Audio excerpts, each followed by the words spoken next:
नमस्ते, आप पाहत आहात सातारा 24 तास न्यूज, सामान्य जनतेचा आवाज। माजी खासदार रणजित सिंह नाईक निंबाळकर यांनी फलटण येथे घेतलेली पत्रकार परिषद। सर्वांच्यासाठी एक आनंदाची बातमी घेऊन येत आहे। महाराष्ट्र सरकार आणि केंद्र सरकारच्या विद्यमाने पुरंदरच्या धर्तीवर फलटणला नवीन विमानतळाचा प्रस्ताव केंद्र सरकारकडे जात आहे। लवकरच येणाऱ्या 10-12 दिवसा 15 दिवसामध्ये केंद्र सरकारचे प्रतिनिधी आणि राज्य सरकारचे प्रतिनिधी अशी मुख्यमंत्री महोदय यांच्या दालनामध्ये बैठक संपन्न होईल। फलटणला सोलापूरला विमानतळ ज्या पद्धतीने चालू झालं आणि आता सोलापूरला रोज गोवा आणि या ठिकाणी गोवा असेल, मुंबई असेल किंवा दिल्ली असेल तर विमानं चालू झालेली आहेत। त्याच धर्तीवर फलटण तालुक्यामध्ये आपण विमानतळाची मागणी अनेक वर्ष करत होतो। 3000 फुटाचा रनवेसह नवीन राष्ट्रीय दर्जाचं विमानतळ फलटणला आपण सुचवलेलं आहे। तत्वतः त्याला मान्यता मुख्यमंत्र्यांनी दिलेली आहे की आम्ही हे प्रस्ताव स्वीकारतोय म्हणून केंद्र सरकारशी बोलणं झालेलं आहे। आणि मला खात्री आहे की 2028 किंवा 29ला विमानतळाचं बांधकाम चालू होईल, कारण जवळ 2000 कोटीपेक्षाही मोठा प्रकल्प आहे आणि तो प्रकल्पाला मान्यता मिळाली तर फलटणचं महत्त्व, अनन्यसाधारण फलटणचं महत्त्व हे वाढणार आहे। नवीन विमानतळाला नवीन जागा आणि हेही विमानतळ आपण या ठिकाणी छोट्या विमानांसाठी आपण हेही चालू करून MIDCकडून घेतो। एक नव्हे तर दोन्ही विमानतळ आपण फलटणमध्ये या ठिकाणीचा ॲक्टिवेट करायचा ताकदीने प्रयत्न करतोय।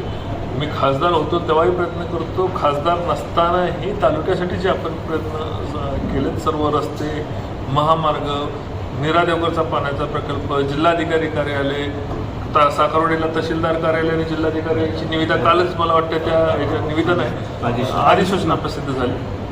आता या पातळीवर फलटण तालुक्याला जे आवश्यक होतं रेल्वे आता आपली फलटण पुणे चालू झाली। बारामती रेल्वे मला वाटते 28पर्यंत, 27लाच बारामती रेल्वे फलटण बारामती दिल्ली हे रेल्वे गाड्या चालू होतील। बुलेट ट्रेन जे स्वप्न आम्ही पाहिलं होतं तर बुलेट ट्रेनच्या प्रकल्पाला सुद्धा केंद्रीय कॅबिनेटनी टेक्निकल मंजुरी त्याला दिलेली आहे। फलटण तालुक्यातल्या बॉर्डरमधून शिंदेनगरपासून हे रेल्वे मार्ग जाणार आहे। मी प्रयत्न करतोय की शिंदेनगरला त्याचा थांबा मिळावा, पंढरपूरला त्याचा थांबा मिळावा आणि 40 मिनिटात फलटणकरांना मुंबईला किंवा 40 मिनिटात हैदराबादला जाता यावं अशा प्रकारच्या रेल्वे महामार्गाला केंद्र सरकारने त्याला टेक्निकल सँक्शन दिले। मागच्याच महिन्यात ते टेक्निकल सँक्शन आले। बुलेट ट्रेन जेव्हा मी म्हणत होतो की आम्ही आमच्या मतदारसंघात माडा मतदारसंघात आणणार तेव्हा लोक मला हसायचे, त्याला वेळ लागले, काही सांगतोय म्हणायचं। ज्या पद्धतीने मी सांगितलं की स्वतंत्र जिल्हा करणार, 11 नवीन जिल्ह्यांच्या मध्ये फलटणचा समावेश झाला, त्याचं परिपत्रक सुद्धा आलेलं आहे। परिपत्रक तुम्हाला सगळं 11 नवीन म्हणजे प्रॉस्परेशनल डिस्ट्रिक्ट होतात, त्यामध्ये बारामती, फलटण आणि पंढरपूर हे नवीन जिल्हे निर्माण करायला कॅबिनेटने मंजुरी दिलेली आहे। तर या जे आपल्याला शक्य आहे आता जो आपण पुणे बेंगलोर महामार्ग आपण फलटण मार्गे मागितला होता, त्याचं 15,000 कोटी रुपयाचं पहिल्या टप्प्याचं टेंडर झाले। दुसऱ्या टप्प्यामध्ये फलटणचं टेंडर फलटण त्या दुसऱ्या टप्प्यामध्ये येतोय, तेही मला वाटतं की पुढच्या वर्ष 6 महिन्यामध्ये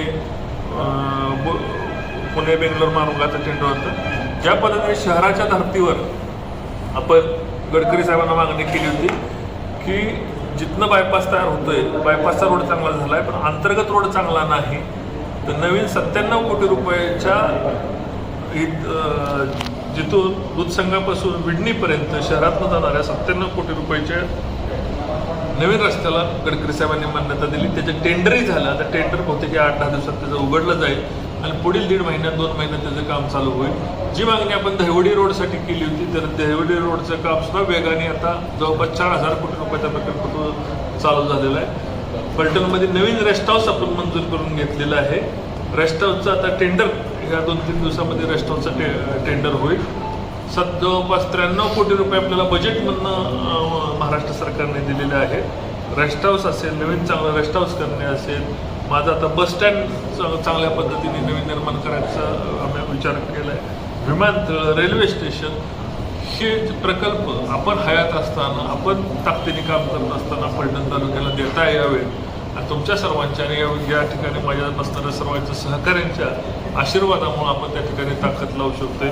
मुख्यमंत्र्यांच्या आशीर्वादामुळं, देवेंद्रजींच्या आशीर्वादामुळं कुणाच्याही स्वप्नात नसतील जेवढे पाण्याचे निरादेवगरचा असेल, धोंबलपडी निरादेवगर जोडण्याचा प्रकल्प आता अंतिम टप्प्यात आलेला आहे. पाईपलाईन संपले, इंजिन घराचं काम चालू आहे. जे आपण स्वप्न बघितली, बारामती फलटणचा रस्त्याचा असेल किंवा दहिवडी रस्त्याचा असेल, नाईकवाडी एमआयडीसी निर्माण करण्याचं असेल, हे सगळी स्वप्न आपली आता सत्यामध्ये उतरत आहेत. येणाऱ्या 5 वर्षामध्ये फलटण हा महाराष्ट्राच्या आणि देशाच्या नकाशावरचा उगवता तारा म्हणून आम्ही जो पूर्वी म्हणायचो बारामतीप्रमाणे आम्हाला फलटण करायचे, आता फलटणप्रमाणे देशातील तालुके हे विकास करा म्हणतील. इतक्या ताकदीने आपण फलटण तालुक्याला पुढे घेऊन जातो.